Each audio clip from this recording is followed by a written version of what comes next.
Making a video. Yay.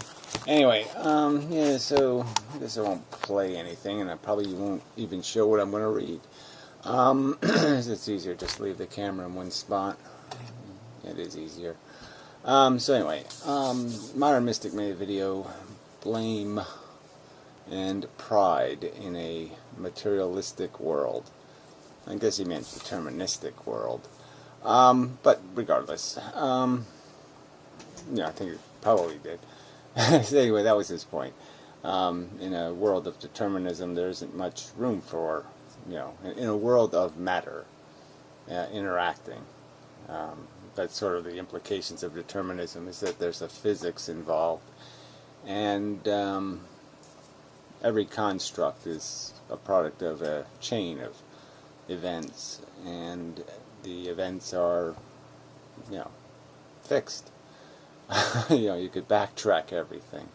I can go back through all my ancestors and find a little frog. That was the family frog. It's there. It was there. It had a life. It was alive at one point a million years ago. My genetic code was on its way, and it was being carried in the genetic suitcase of some stupid little frog. And he had a destiny. He wasn't aware of it. No one informed him that you're going to be this. And he might like to know that. I mean, we might like to know, where our signature is going to end up in the future. The curiosity's sake, it'd be interesting. And obviously, that knowledge might change our behavior, and then we'd change the future. So that's the implications of this fixed reality, is that time travel would be very problematic.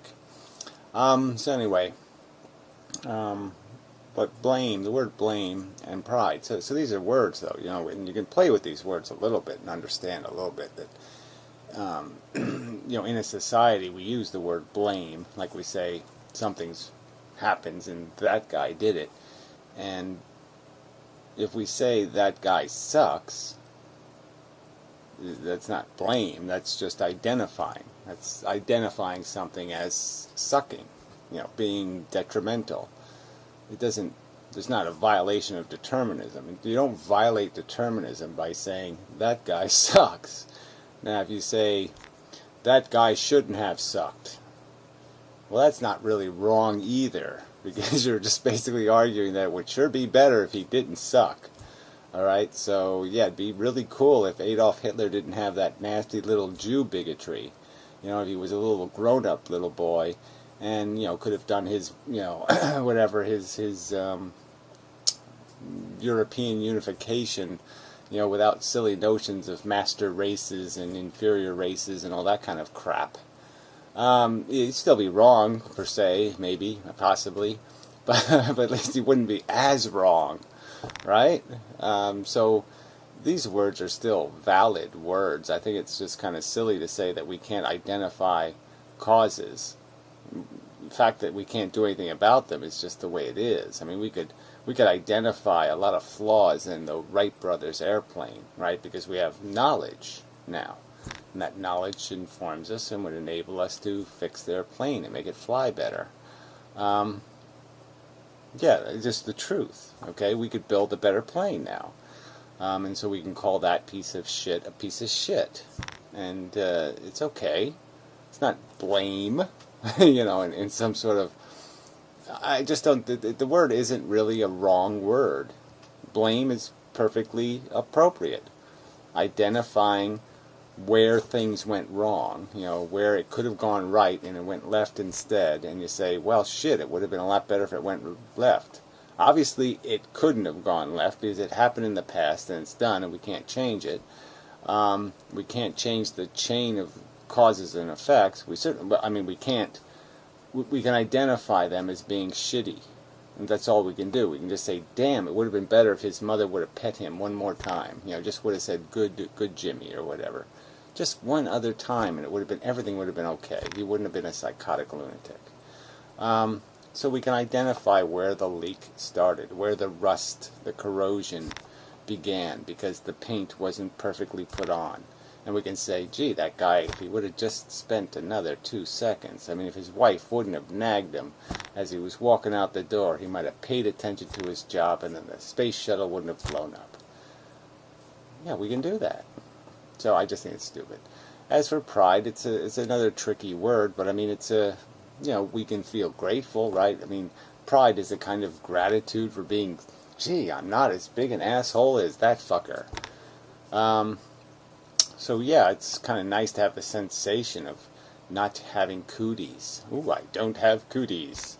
Cool. I mean, what am I supposed to feel bad because I don't have cooties? Of course not. So the fact that I personally, this psychology, and it's a word of psychology, would feel better not being the cause of the rust. Oh, at least it wasn't my, you know, tile that blew up. You know, I didn't fuck it up. Gee, yeah, I'm cool. You know, I don't know if that's a crime against determinism. I'd say if you want to take it a step further, the way to look at it would be is that you know, it obviously doesn't matter whether I feel good or he feels good. It doesn't matter who gets blamed.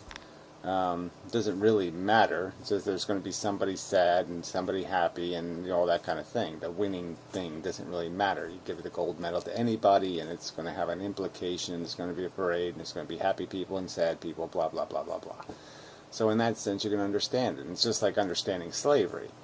You know, in a way, the crime is punished. It's punished by the victims experiencing the punishment.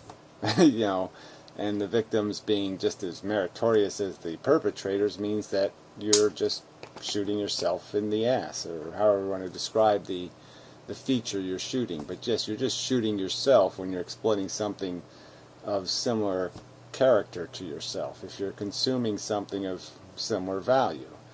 You know, so if you use up a bunch of coal to make gasoline, you know what I mean, it's still something of value. There's still a compromising of the environment. There's still an expense.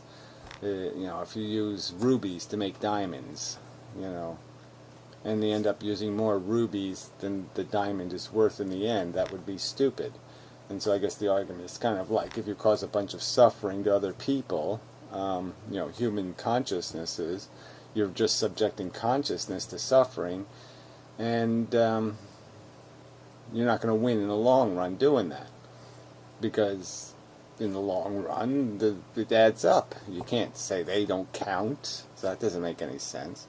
So I'm just saying, if you look in that overview way, you know, as a collective, you can see that you're paying for your crimes, so to speak. The crimes are being punished.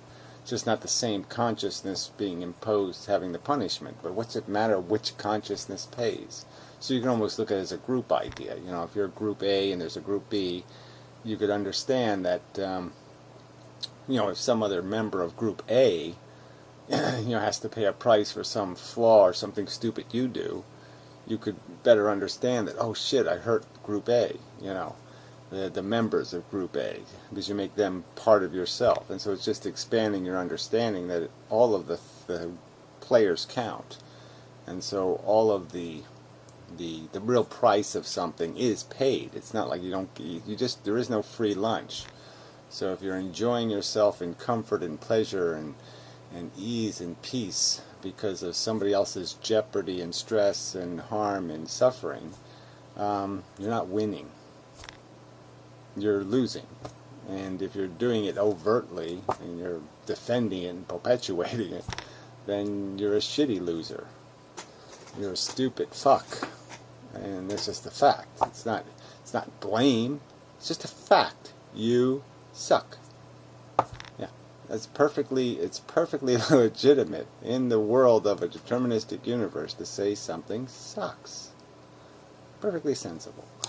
So anyway, there was this asshole who made it's sort of related to the modern mystic, because it has to do with this whole value nihilism bullshit. It's just so irritating. So anyway, so it calls himself One Guy for Science and has an icon that is pain with a red line through it, which is funny, considering his comment. Anyway, This is just getting ridiculous. So this issue of objective morality values is outrageously simple, at least when you think in a rational and logical fashion, without having your judgment clouded by false sense of superiority or bias. So that's, I guess, some sort of accusation. Yeah, that the reason why I am defending victims is because I have a superiority and complex and am biased. So the reason why I describe other sentient creatures and defend animals and such is because I'm somehow biased. Apparently, what, against humans? Where would the bias be? But anyway, yeah, just rhetoric.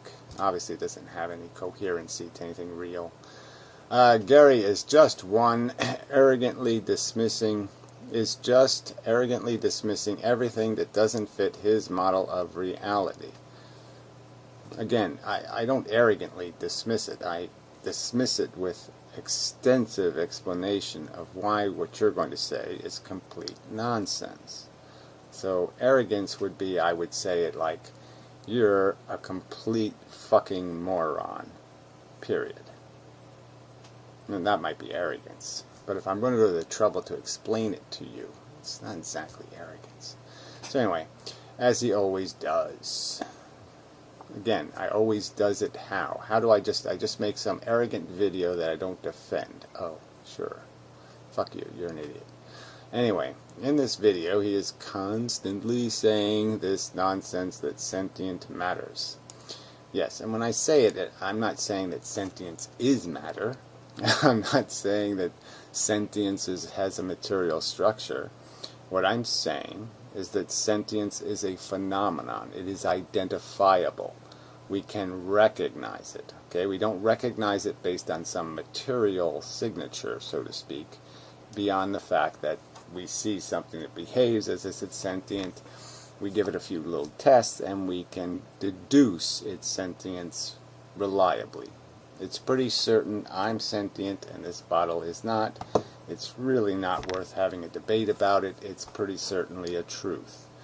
Okay, and having sentience, it is a real thing. It does exist. It is happening. Whether it's just an illusion inside my brain, doesn't matter. It's an illusion that's happening inside my brain. And my brain is creating it. So obviously, if it's fooling itself, it had to create itself to fool itself. You understand? There must be a self of some kind somewhere in there to be fooled. You know, you can't fool nothing. So it's fooling something, and the something is the collective of brain function that has been constructed through the process of natural selection. All right, and this nonsense that sentient matters. So again, let's just understand. I'm saying it matters because I'm saying it's real. It's a real phenomenon. The fact that something is having qualitative states of sentient welfare. They are experiencing sensations that have qualitative states. I'm saying that's an absolute fact of the universe. It's a phenomenon taking place that's just as real as magnetism or gravity. It's really happening in my consciousness. That the subjective state of comfort matters in this universe. That the subjective state of comfort. So yes, the individuals are having states. This is true. And that I'm saying those states are significant states. That's what the word matters means. So again, I'm saying they are recognizable as significant value states. They create, in fact, value. This is just preposterous silliness. So he's saying it's silly to recognize the fact that conscious sensations come in the category of awful or preferable, but that those words mean nothing. It's entirely an illusion. When you're happy, it doesn't make any difference because you might as well be sad because there's no distinction between those two states in terms of value. They are equally valuable. There is no such thing as an objective value. So when I use the word objective, I'm talking about a perspective that is as complete as necessary to whatever you're analyzing, and one that doesn't contain bias. So there's no prejudice in your perspective, so there's no rose-colored glasses, and you have enough information to describe the element of the feature in terms of all of its functionality. The full context of its reality, its function is understood. So not every bit of minutia needs to be understood. You don't need to know the atomic weight of the paint on a car to talk about automobile efficiency. And likewise, in talking about the function of sentient beings, you don't need to know where every atom is in the universe. You don't need to know what's happening on the dark side of the moon to talk about the significance of conscious states. And so my point would be is an objective value would be an understanding of value perceived by an intelligence. So recognized, and that there be no possible way for an intelligence not to recognize it. So an intelligent observer, obviously an observer that has enough knowledge to make claims about, compare the efficiency of automobiles. The efficiency of automobiles you would concede is a real thing, correct? You would describe one car as being more fuel efficient than another car, and it would be by explicit standards, by material facts of the function of the car. I'm saying likewise we can judge the efficiency of the conscious engines, and in terms of the sensations they create, and that the standards for somebody being able to make those judgments would be the standard of somebody having some awareness of consciousness, obviously, maybe tasting some of it, having tasted consciousness, and have some ability to say, oh yes, I get it, this sensation sucks and this sensation does not suck. Anyway, your subjective state of comfort and equally subjective dislikes of negative emotions mean nothing to the universe. So right there is just such a hilariously obnoxious and rude thing to say. Where have I ever, in any video, ever implied that the universe is a mind, or that the universe has a brain, or a sensation capacity, or a feeling capacity, or any of that? Nowhere. The only thing that can make judgments about any of these things, the only thing that can judge the efficiency of a car, is a thinking machine of some kind. And what I'm saying is our thinking machine applied to analyzing sentience cannot rationally, cannot in any possible way, in any logical way, not recognize the significance of this sentient experience. It is outrageously obvious, and it's not even as nuanced as the efficiency of an automobile. It's even more obvious. So again, so he's claiming that it's a subjective state of comfort. No, it's a factual state. Things are either comfortable or uncomfortable. It is silly to say it is something they subjectively make up. They are either in it or they're not in it, and they do it rather consistently and universally. So it would be nonsense to say it's some subjective state. It's a state the individual produces as they experience. Right now I don't have brain cancer, so I don't have some screaming headache. I'm not having a horrible, awful, terrible sensations, and so I would be qualified. I'd be put in a category of sentient experience, and in the category wouldn't be in a horrible state, in a terribly negative state. So it's just idiotic for me not to be able to recognize those state changes. That would be ignorant, preposterously ignorant. Okay. This is just preposterously silliness. Where do that? Negative emotions mean anything to the universe. So again, nothing to this universe. Again, I've never said it means anything to the universe. I've never said there's a God or there's any kind of Justice League or any kind of anything that accounts for either the efficiency of cars in the universe or the meaning of life or does any of those things. Only an intelligence can discern these facts and calculate them. Only an intelligence can discern this truth that 1 + 1 = 2. He keeps saying that the matter, without adding the very important proposition 2, he keeps saying that they matter without adding the very important proposition 2.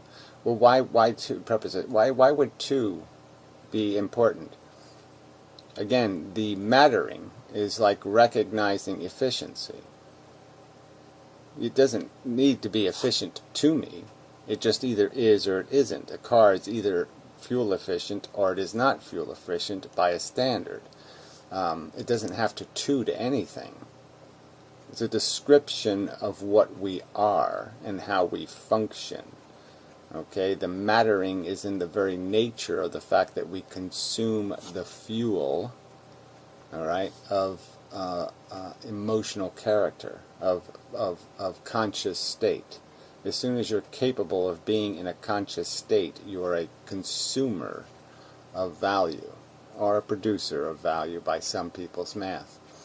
They don't just matter, they matter to someone. Well, again, that's your idiotic argument, okay? A rape is bad whether there's a witness or not. The witness is irrelevant. It just is. It's a fact that something feels. The feeling is the thing that has the value. I've never said the sentient has the value. I'm saying the feeling creates value. The fact that only a feeling thing can create a feeling shouldn't have to be explained, right? I mean, quite obviously, the thing that creates, if the golden goose was the only way you got gold, you would value the golden goose, right? I mean, the goose that lays the golden egg. If that was the only place you can get gold from, you'd have to value the goose, because the goose creates the golden eggs. We create feelings. Feelings have value. We don't have any value, but we create the thing that has value.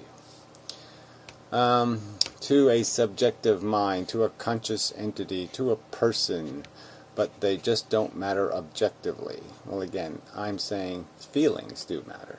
Yes, people do not matter, animals do not matter, things do not matter. Sensations are value creators. Sensations have a value component built right into them. At best, one can say that there are objective reasons why certain experiences are being subjectively interpreted as positive or negative. Subjective reasons. I mean, it's just, it's subjectively interpreted. Okay, no, we know that they're universally interpreted, first off. And that it is not an interpretation, it is a declaration. Okay, they're not interpreted as positive and negative. They are declared positive and negative by their very essence. Just as there is energy that's available in fuel. Fuel has energy that's available. That's what makes it valuable. I mean, it's a constituent of the conscious experience. Okay, you can't possibly have a feeling that doesn't have a character to it that slides somewhere on that scale. And I'm saying the whole scale is just a skewed negative. You're just really replacing negatives. So, the absence of negative is going to be a positive. But one simply can't logically state that certain brain states which are subjectively interpreted, well, I see again, I'm going to say that they're not interpreted, that they're created, as positive somehow matter objectively. No, I'm saying they matter. They are significant. They would matter to any intelligent observer. No intelligent observer could observe the negative state being experienced and not recognize it as value rich, as being a fuel that had lots of energy available. So by the standard of value, there's value richness in the sentient creature having conscious experience. Nothing intelligent could not see that.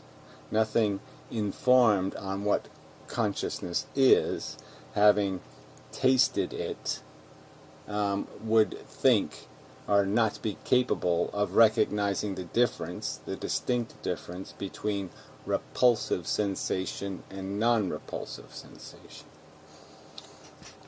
The same is true about morality. Well, again, how many explicit times have I said I have no use for the word morality?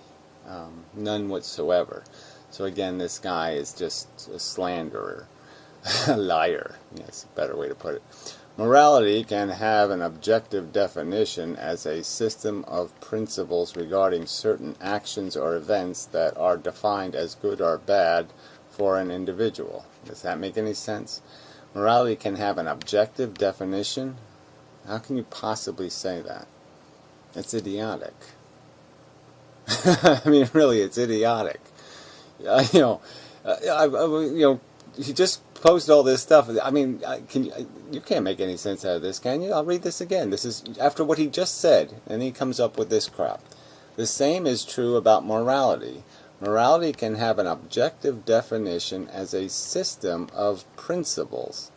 An objective definition is a system of principles. I mean, what does that actually mean? Oh, we made up some words to define the words. Oh, regarding certain actions or events. But you know, but it's just such an abuse of the word objective, right? He nags me about my use of it, and then he uses it in this sloppy way. An objective definition. What do you mean by objective? You mean an informed definition? An intelligent definition? An unbiased definition? Events that are defined as good or bad for an individual. But this does not mean that one should behave in a moral fashion. So even that's even funnier, right? So he's saying you can have an objectively defined morality based on some sort of principles, and yet it wouldn't be prescriptive. I don't even understand why you would even use the word morality if it is not prescriptive. That's just idiotic. Or that good and bad exist as separate concepts. Even that's hilarious, right? That's why we have the words. And the words couldn't get more extreme, right? The words are as extreme as hot and cold, wet and dry. I mean, they're words describing two fundamentally different characteristics based on some key component being absent entirely or being entirely flooding the individual. I would argue that the absence of bad is the good, so that bad is the wet word, let's say, and good is the dry word, or something like that. But anyway, exist as separate concepts that do not relate to conscious entities. I don't know who can make sense. But this does not mean that one should behave in a moral fashion, or that good and bad exist as separate concepts that do not relate to conscious entities. So, obviously, I'm saying that, yes, the only way you could make good and bad mean anything is to have conscious entities. I'm saying the very fact that we invented the word good and bad, we invented the word because of the fact that we can have conscious states of good and bad. Things are bad because they make us sad or make us have a bad feeling or in some way hurt us. And things are good because they relieve us of burden and take away our pain and take away harm to the things we care about and all that kind of crap. So it's just idiotic to say this statement, because obviously the words good and bad would not exist in our vocabulary if we did not have bad and good feelings. So, I mean, it's just so obvious. As I've just mentioned, certain actions or events can be defined as good or bad for an individual, but they do not exist as concepts that are not related to individuals. Well, I think it's quite obviously they do affect more than an individual. Obviously, one individual can have a good feeling doing harm to another individual, and we can easily calculate the exchange rates and come up with a net product for that activity. I might feel good building a cheap nuclear power plant, you know, and obviously I could create a colossal amount of bad doing it. So it would be just silly to say that we can't understand that it would be, the ought statement would be, no, you ought not to do that. So it's just stupid. But obviously individuals experience consciousness. There is no collective consciousness, per se, as any kind of reasonable, explicit statement. There's no explicit communal consciousness. There are individual brains, they create consciousness. There's individual gooses, they produce the golden eggs. It doesn't really matter what goose creates what eggs. It doesn't all this kind of crap. We can go on and on. It just matters what eggs are created. And so we could use the golden goose as the goose that lays the golden eggs as an example, and just say, let's say we had something opposite of gold, the opposite of gold, the anti-gold. Some kind of egg that ate the golden eggs. Okay, so gooses that laid anti-eggs, that sucked up the golden eggs and threw them in black holes or something. Then you could obviously do some math and say that this group of gooses is more likely to produce anti-gold eggs, and in the end we're going to lose if those gooses reproduce, or some argument like that. So anyway, so once again, Gary is just trying to show how poorly he manages to apply simple logic to extremely simple concepts. Well, I'm saying that you're the one saying that it's too simple a concept to recognize that consciousness is a fact of our experience, of our reality, and that its qualitative states are, as they seem, quite simply, layered, latent, full of value components, value quanta. You're the one denying us the simplest, the most obvious of all facts in the universe to anything that has tasted sentience. Anything that has tasted sentience, I think, is insane if it can't tell the flavor difference. That even the first-year philosophy student should be able to figure out. Well, I'm not very impressed with philosophy education in the first place, so that's almost hilarious to me that you would use that as an argument. What do you do in your first year of philosophy studenting? Read the Germans? Yeah, Nietzsche? Oh yeah, forget about it. But I guess that shouldn't surprise me. Well, whatever. I'm not impressed by you either, fellow. Whoever you are. I haven't seen any videos by you. Do you make anything like a video that I could dissect? Let's go see. I bet you he doesn't. No activity at all. Gee, you're such a brave little toaster. See, and no videos, yeah. No surprise there, right? Yeah. So you talk from no context. What's your degree in? Why don't you put your qualifications on display, so we can judge whether you got past your first month of philosophy college. Yeah, but anyway,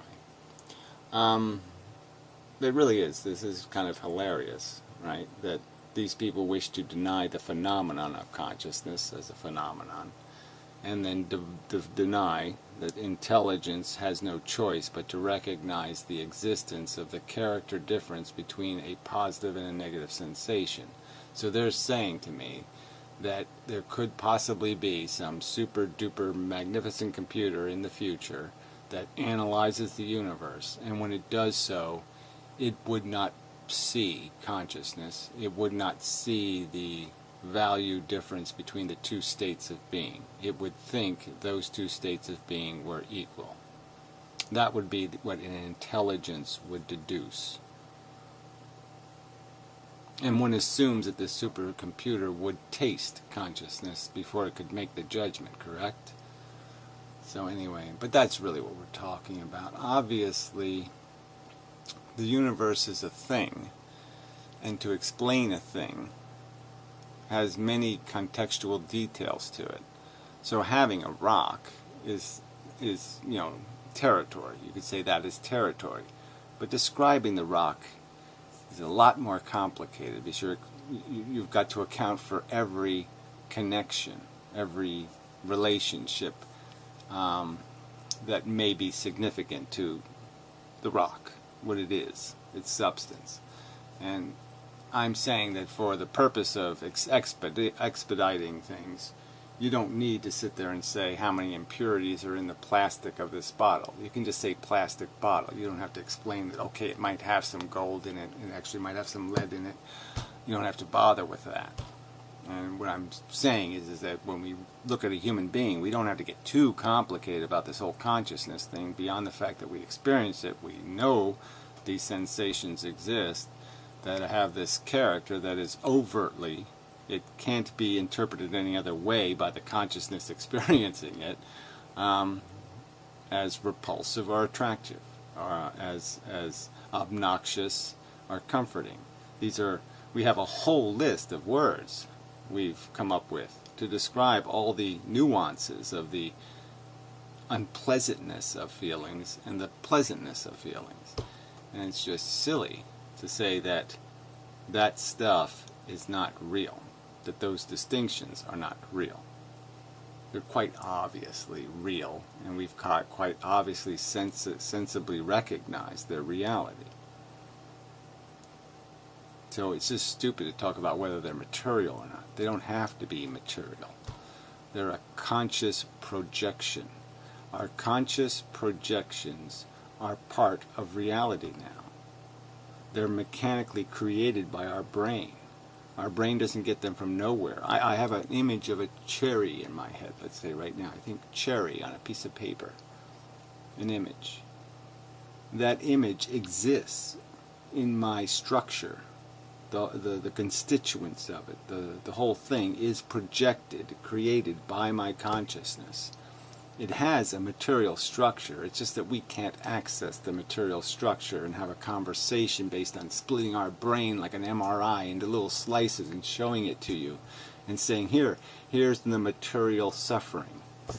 But the material suffering will exist. It's a thing being projected, being created by my brain. It is now, when I feel it, part of the material universe. And it's you who are not accounting for that fact. But the illusion is not from nothing. It's from something. There is a projector. There is a screen. It just happens to be inside of neurology. Fuck you. And such.